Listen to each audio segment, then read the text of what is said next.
nervous, can you? Not at all. Corner of the microphone. All right. Here, let me get my speech up. All right. Before I begin, I'd like to thank Dr. Rebecca Wells for inviting me to speak here today.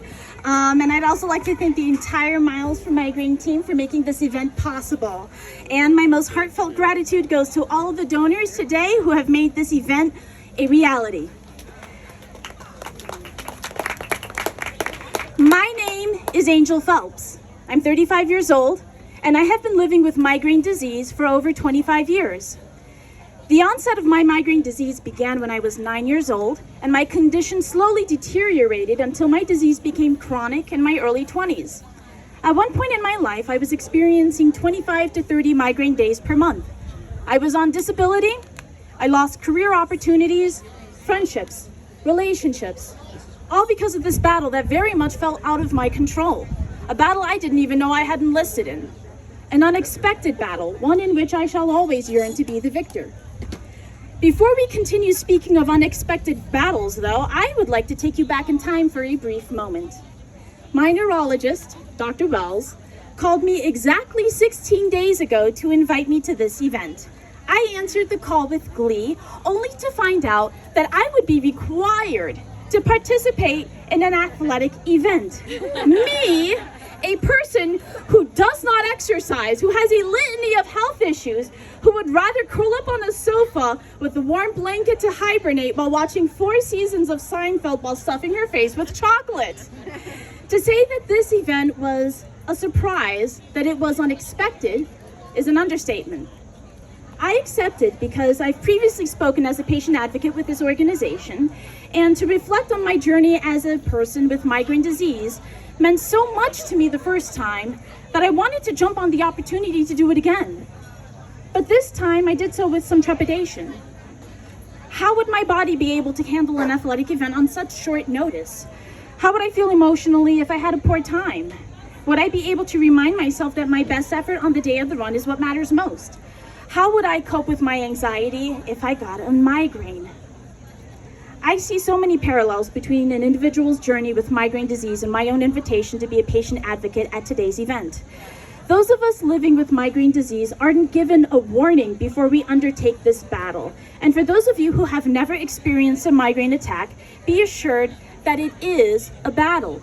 Long hours of pain and other neurological symptoms, countless visits with doctors, unending lists of medications, conversations with people who hold misconceptions about the struggles we face.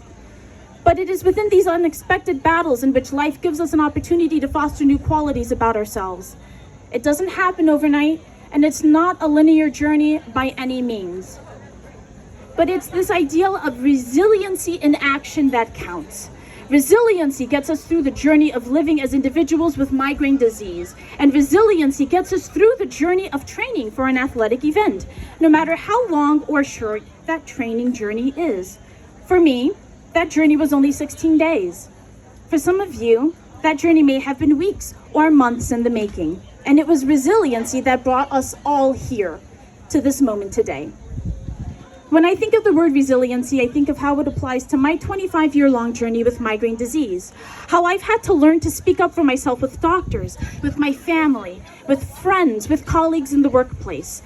Migraine disease negatively impacted my quality of life for so many years, and learning how to express that to my care providers was such an important lesson, one that I carry with me in multiple ways.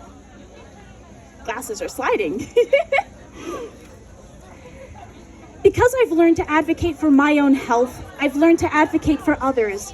I now work as a support specialist for adults with intellectual disabilities. My voice gives a voice to the voiceless. And even though my journey today looks different than it once did, even though my migraine attacks are well controlled, please don't be mistaken. Migraine disease still has a considerable impact on my daily life even now. I spend so much time navigating my life around potential triggers. And there are still triggers I can't do anything about. It is a common misconception that simply avoiding triggers can fix everything. It can't. Migraine disease treatment takes a comprehensive approach, including medication, lifestyle changes, education, and community support, all of which impact my life on a daily basis.